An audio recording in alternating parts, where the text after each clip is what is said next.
pas idée. C'est quoi, ça s'appelle?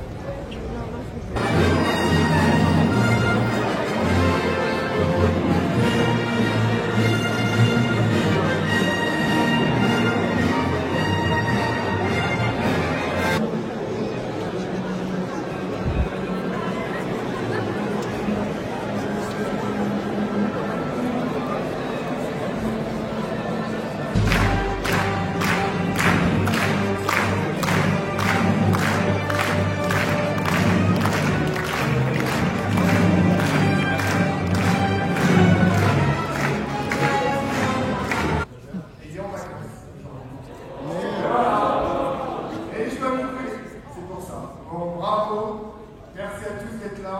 Grâce à vous, grâce aux fans. Bravo encore.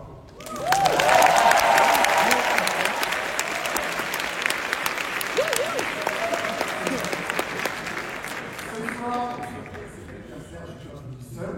Je suis venu avec quelqu'un qui, je peux le dire, c'est Star Wars France, Patrice Giraud, pour tous les fans du Bonsoir.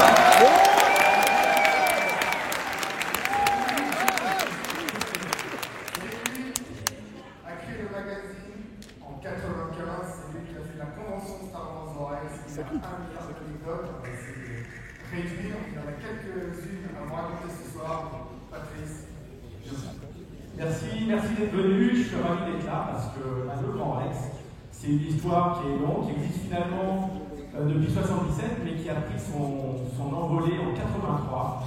Car à l'époque, jusqu'en 1999, les dates de sortie qui étaient importantes en France pour le terme de marketing, pour faire le maximum d'entrées, c'était les vacances de la Toussaint. Moralité, les films américains sortaient en mai et 6-8 mois plus tard, les avions en France. Donc le Retour de Jedi est sorti aux États-Unis, carton plein, et en France, le papa d'Alexandre, Philippe et Bruno Blancard se sont dit tiens, ici pour la sortie du film, on reprochetait Star Wars et l'Empire contre-attaque, chose que personne n'avait fait au monde. Donc le mardi soir, le 18 octobre 1983, il y a eu diffusion de Un Nouvel Espoir, l'Empire contre-attaque, et à minuit, le Retour du Jedi. Ce qui a fait que Star Wars est devenu culte ici au Grand Rex. De mémoire, je crois que les portes en bas ont volé en éclats. Ici, il y a David qui est dans la salle, qui était là ce soir-là. Je le salue. Et voilà. Et après, effectivement, quand j'ai monté Lucasfilm Magazine, que j'ai voulu organiser des conventions officielles avec Lucasfilm, nous avons choisi le Grand Rex parce que, bien sûr, Philippe, ton papa et Bruno m'ont ouvert les bras. Et on a organisé en 2005 la première grande convention avec avant-première mondiale et 8 premières minutes de l'épisode 3, une semaine avant la sortie mondiale, avec un grand concert. 2 ans plus tard, on a fait en 2007 les 30 ans de Star Wars, avec la projection des 6 films. Et nous avons fêté ensemble déjà les 30 ans de Retour Jedi en 2013, où nous avons refait une soirée événementielle, voilà, où tout le monde est venu et tout le monde a gardé un grand souvenir. J'ai des souvenirs, vous l'avez compris, le premier marathon au monde Star Wars, c'est ici, c'était ici.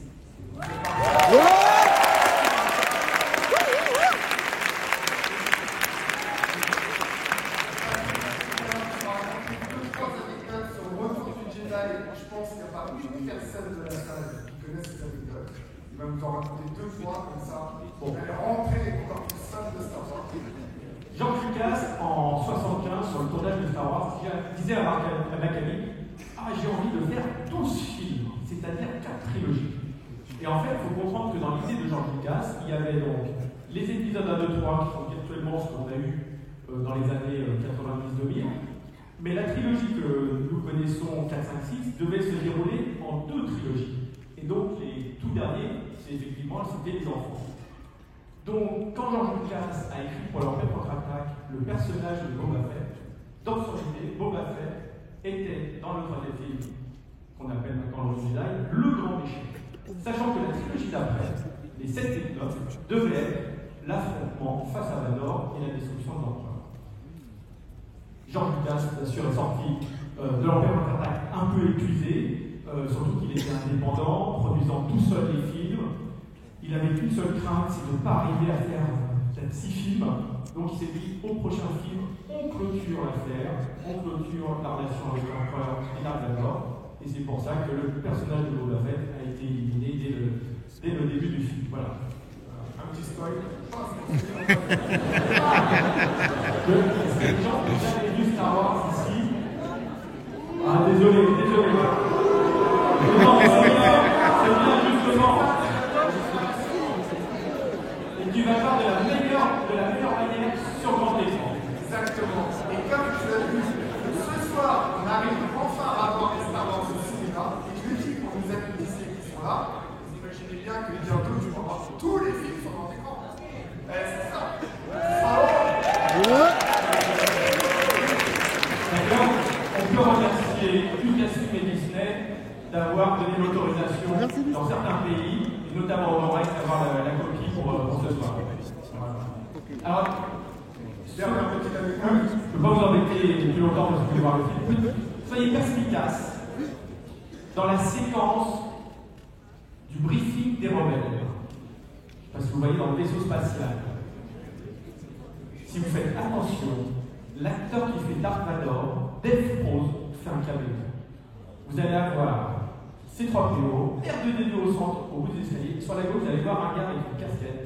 Et bien c'est Dark Vador, et c'est la seule apparition, et je crois que personne n'est au courant, ça n'a jamais été dit nulle part sur Internet. Voilà. Voilà. Et je vous souhaite une bonne soirée.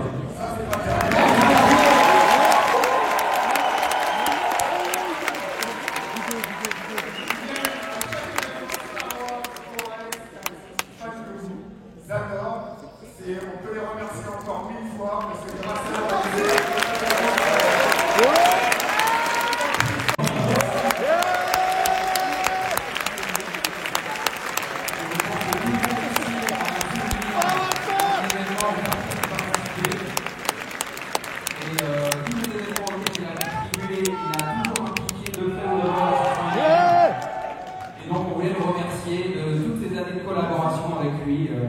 chaleureusement avec ce titre. Voilà.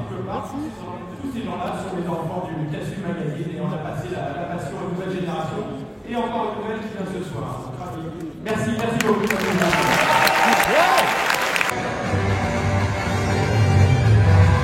C'est pas l'original cut, mais on l'aura jamais.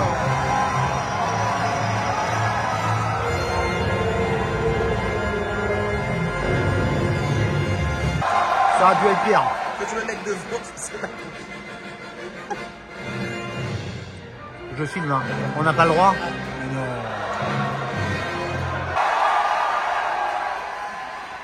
Je crois qu'on va rien entendre, les gars.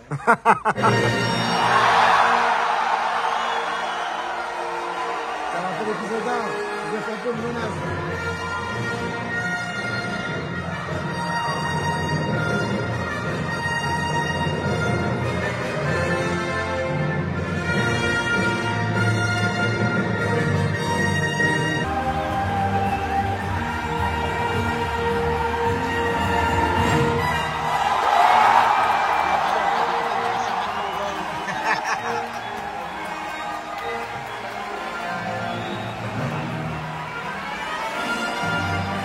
Il était là, il y avait Bernard Lamy aussi.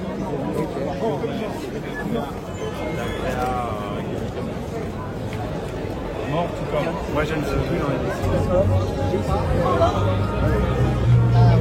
Tu le mets à côté de Vador, non? Oui.